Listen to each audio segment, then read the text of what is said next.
సౌలు కళ్ళు పోయినాయి, గుడ్డివాడయ్యాడు, పౌలుగా మారుతాడు. నువ్వు ఆయన కొరకు ప్రార్థన చేయాలంటే అననీయ కంగారు పడతాడు. ప్రభువా, ఆయన ఇప్పటికే క్రైస్తవులు చాలా హింసిస్తున్నాడు, ఆయన దగ్గర పోయి ప్రార్థన చేస్తే ఎలా ప్రభు అంటే, లేదు దేవుని కొరకు ఎలా నడవాలో నేను ఆయనకు చూపిస్తా. ఏం చేస్తా? దేవుని కొరకు ఎలా జీవించాలో నేను ఏర్పరచుకున్న సాధనమైన హింసలు భరించాలో తాడుకోవాలో నేను ఆయనకు నేర్పిస్తాను.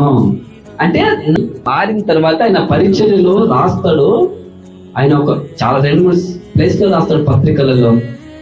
నేను ఎన్నో సార్లు ఉపవాసం ఉంటిని, తిండి దొరకక, ఎన్నో సార్లు దెబ్బలు తింటిని, ముమ్మారు దెబ్బలు తింటిని, కొరడా దెబ్బలు తింటిని, సముద్రంలో మునిగిపోతుంటిని ఎన్నోసార్లు అవమానించబడితిని, ఎన్నోసార్లు రాళ్లతో కొట్టబడితిని. దేంతో కొట్టబడితిని?